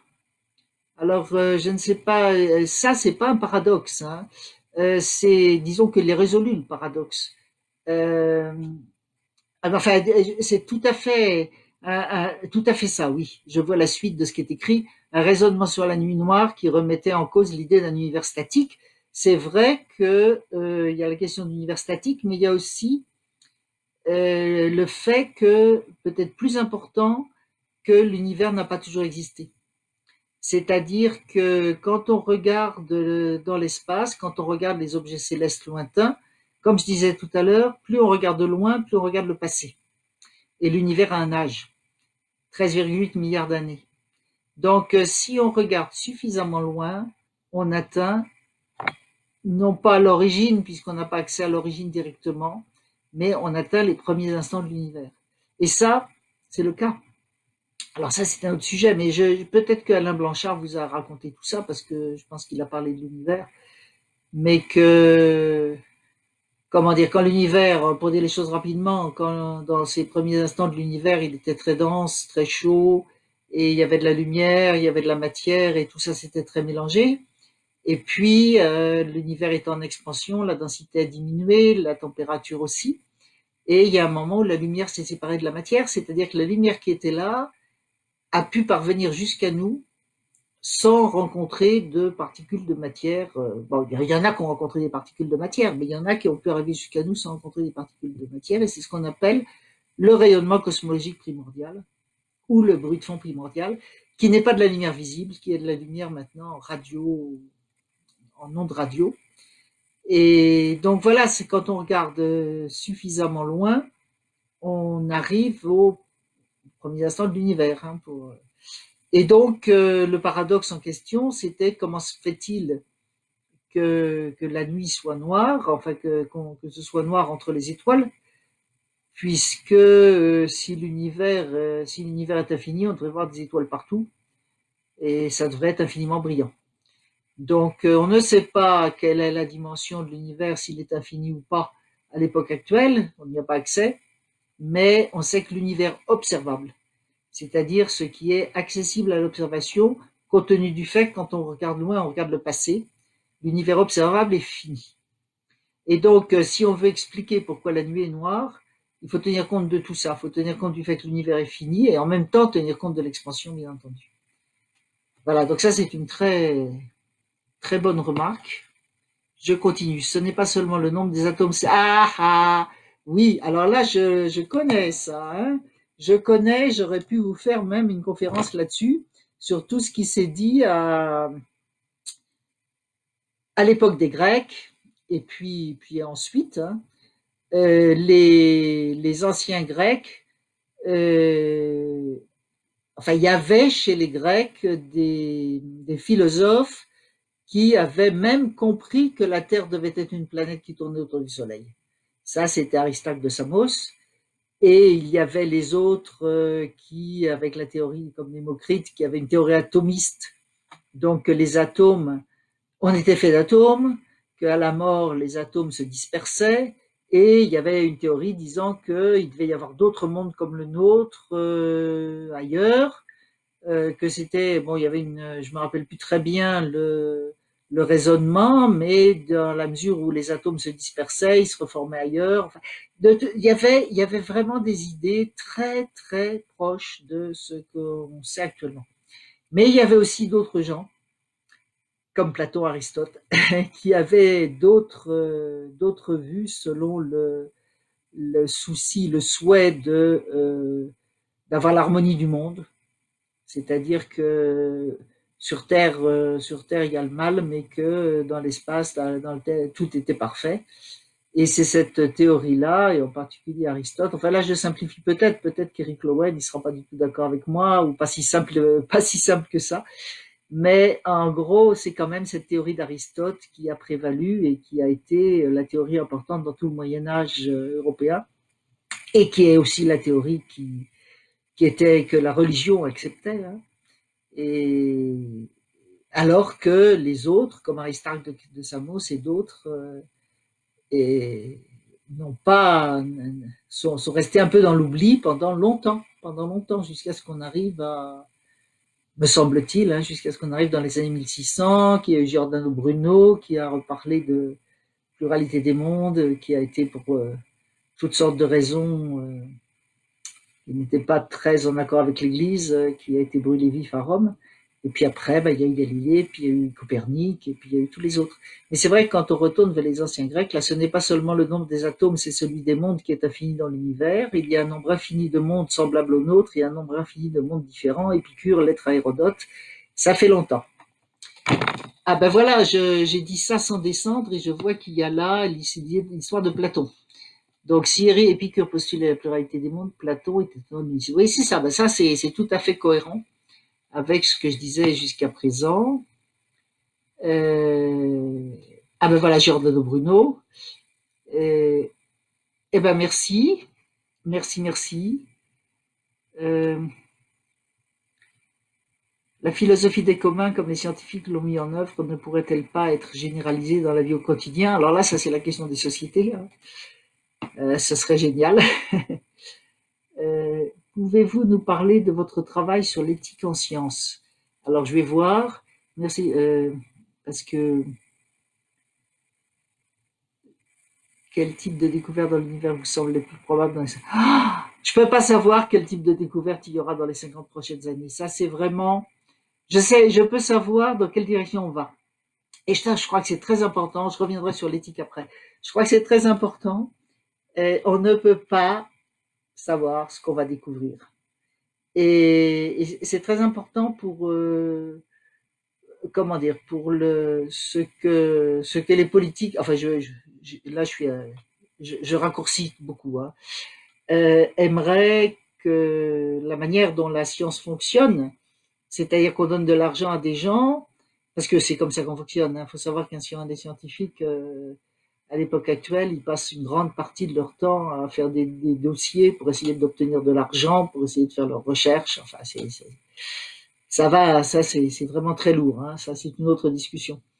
Mais on voudrait faire dire aux scientifiques, bon, vous voulez de l'argent parce que vous avez trouvé quoi? Eh ben non. La recherche, par définition, c'est bien que qu'on va chercher des choses, on sait pas ce qu'on va trouver. Ce qu'on cherche, ce qu'on sait, c'est dans quelle direction on cherche, parce qu'on a des idées, un petit peu. Mais je ne peux pas savoir quel type de découverte on va faire. Je peux savoir ce qu'on cherche. Donc on cherche des choses sur l'univers, on cherche des choses sur les planètes, on cherche des choses dans plein de directions.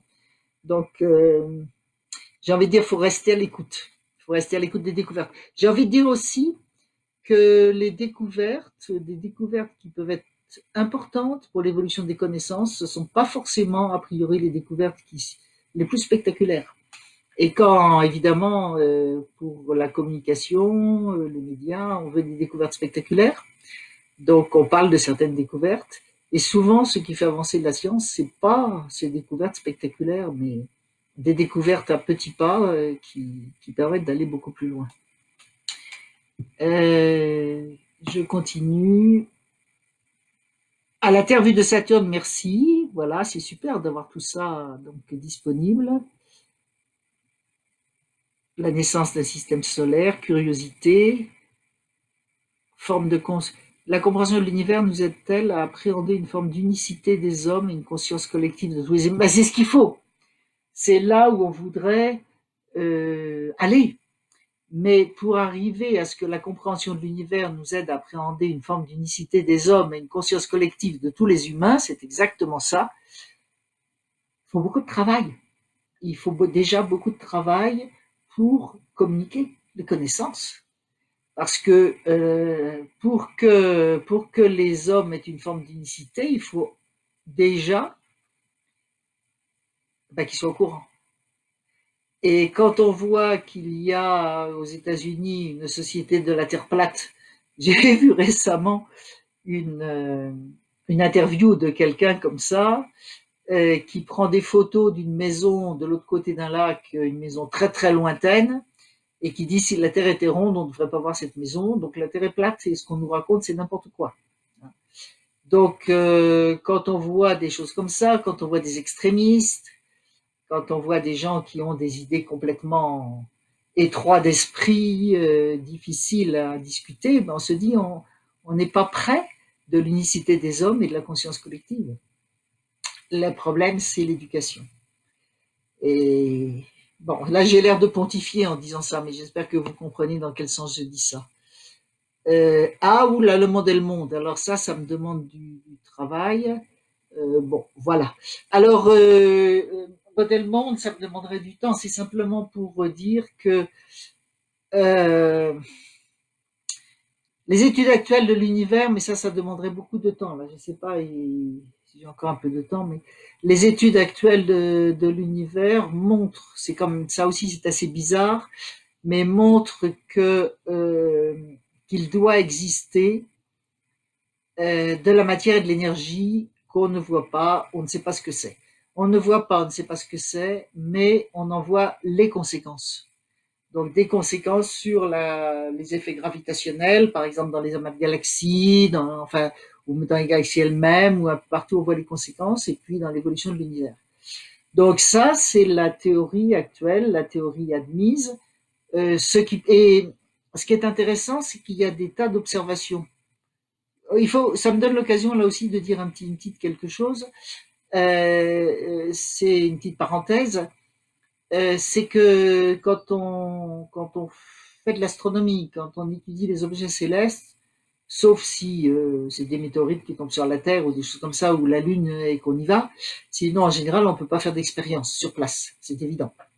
On peut pas faire d'expérience sur les étoiles, on peut pas faire d'expérience sur les galaxies. Donc la science fonctionne un peu différemment, c'est pas une science d'expérience, c'est une science d'observation.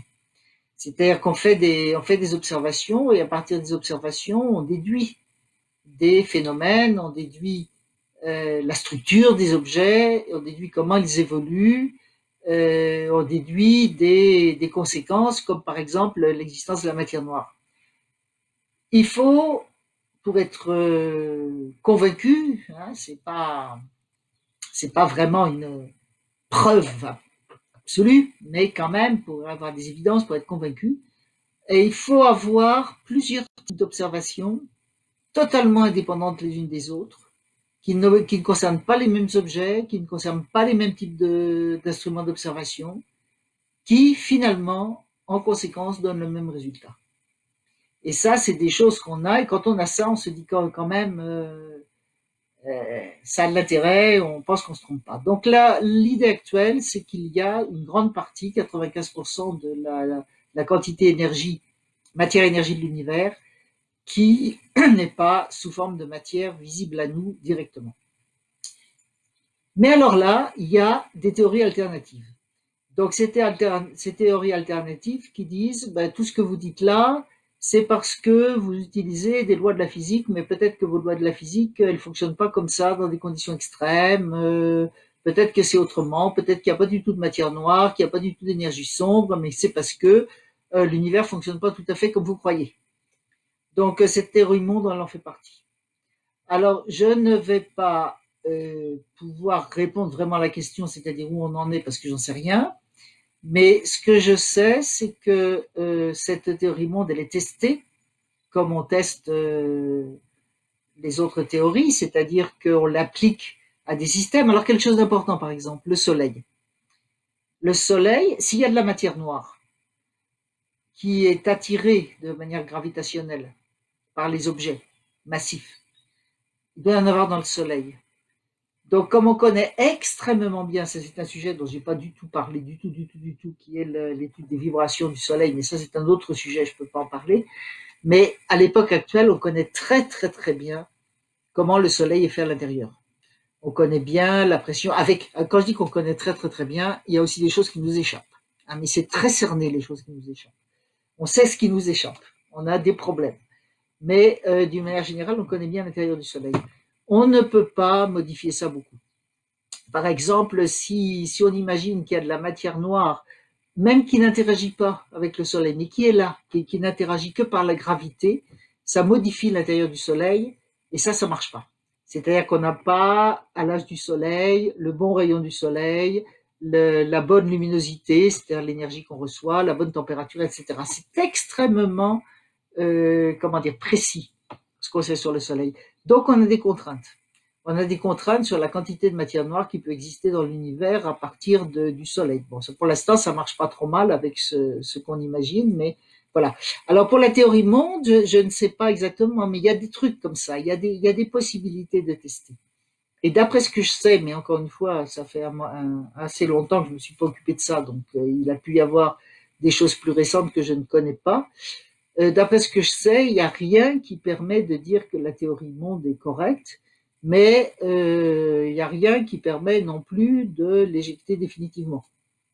Donc ça fait partie des possibilités en opposition à ce qu'on appelle le modèle standard qui est celui de la matière noire.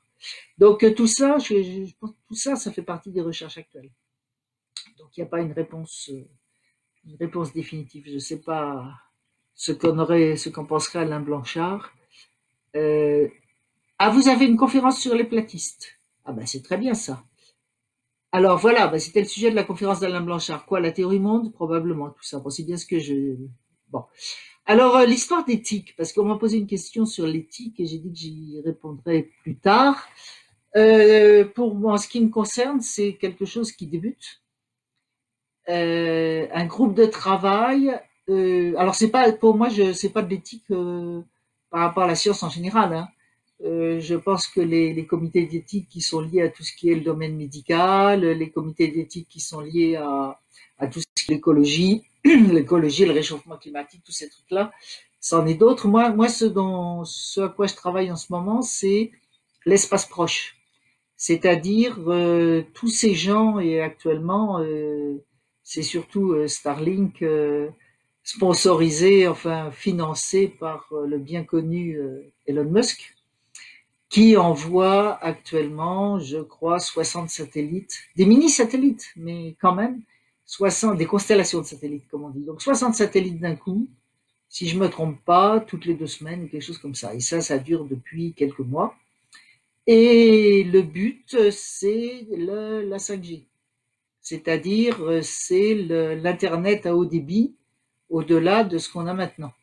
Donc, l'Internet à haut débit, au-delà de ce qu'on a maintenant, peut se faire par l'intermédiaire d'antennes au sol, sur la Terre, mais si on utilise des satellites et surtout des constellations de satellites, c'est-à-dire, en fait, des constellations de satellites, c'est des ensembles de satellites qui sont envoyés dans l'espace et qui restent à la même distance les uns des autres, en fait, qui font une structure et qui vont dans l'espace en restant les uns à côté des autres, de la même manière. Et si on en envoie un petit peu partout tout autour de la Terre en faisant un maillage complet autour de la Terre, pas très haut, 500 km au-dessus du sol, enfin il y a plusieurs altitudes prévues, il y a plusieurs altitudes possibles, et bien là, votre 5G, c'est-à-dire la communication de votre téléphone portable avec un autre téléphone portable et tout ce que vous pouvez télécharger par Internet, etc., ça ira beaucoup plus vite, il y aura beaucoup moins de décalage, etc. Sauf que le prix à payer, c'est à la limite la fermeture de la Terre au ciel. Parce que si vous avez des satellites qui vous passent... bon, on n'en est pas tout à fait là, c'est justement ça le but du groupe de travail, qui est un groupe de travail très sérieux international, c'est de voir exactement la nuisance de ces satellites sur la vision du ciel depuis la Terre, sur le contact des êtres humains, parce que indépendamment de l'aspect scientifique, il y a quand même quelque chose d'important, je veux dire, par rapport à l'être humain, par rapport à la psychologie humaine, de pouvoir sortir de chez soi la nuit, quand il n'y a pas de nuages, bien sûr, et de voir les étoiles. Moi j'ai un petit texte que j'ai pas trop le temps de lire là, mais c'est pas grave, concernant le bonheur, enfin c'est plus que le bonheur, c'est l'émotion, l'importance quand on est dans le désert. J'ai eu la chance de vivre ça, quand on est dans le désert, à dormir dans son duvet, sans avoir de tente au-dessus, c'est-à-dire qu'on est directement sous le ciel étoilé. C'est pas rien. C'est pas rien de se sentir comme ça, à la fois le dos profondément ancré dans la terre, dans le sable, et la vision du ciel, c'est quand même pas rien. Donc, et puis je vous disais tout à l'heure, l'atmosphère terrestre, c'est quelque chose ça. L'atmosphère terrestre qui est ajustée d'une manière ou d'une autre, de telle manière que l'homme puisse voir le ciel, que l'homme puisse voir les étoiles. Ça, c'est un truc scientifique réel. Donc, fermer, même si on peut pour les observations, des fois on nous rétorque ça, si vous voulez faire des observations précises, vous pouvez justement maintenant envoyer vous-même des satellites et faire les observations depuis l'espace. Y a ça, évidemment, mais on ne fait pas non plus, c'est important aussi les observations au sol. Et puis, il y a la relation humaine avec le ciel, qui est bien autre chose, bien au-delà que l'aspect des observations des astronomes professionnels. Donc c'est ça, ce dont je m'occupe actuellement, qui vient juste de commencer.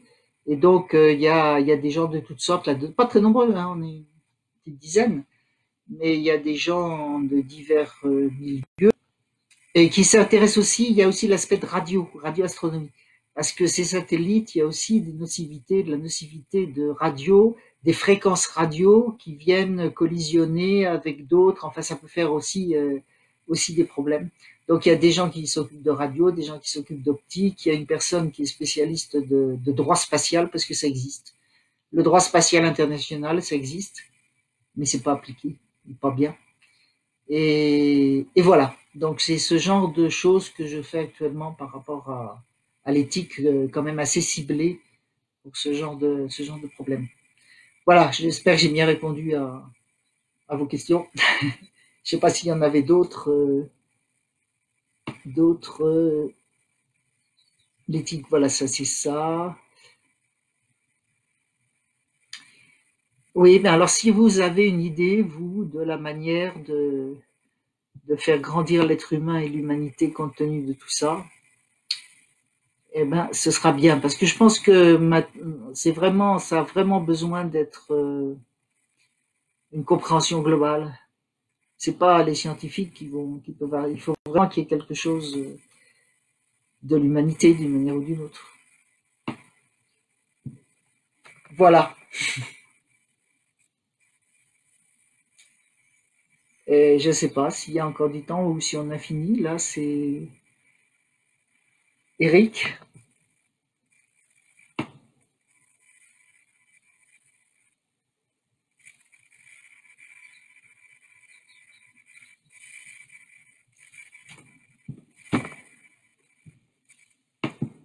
J'ai pas fait de commentaire.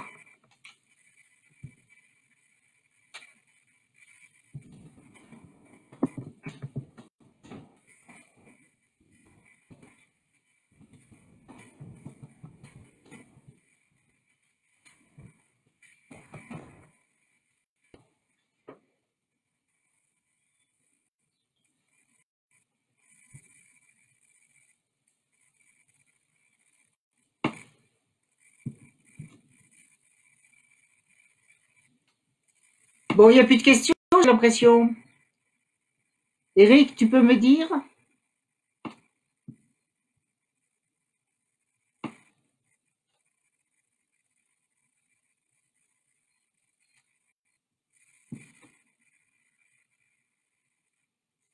Bon, ben, je crois que quand il n'y a plus de questions, je vous dis au revoir à tous et bonne continuation et portez-vous bien et enrichissez-vous, profitez pour vous enrichir dans ce confinement qui va encore durer au moins un mois. Voilà, donc à bientôt à tout le monde et merci encore à Eric et Aldéran et je vous dis au revoir.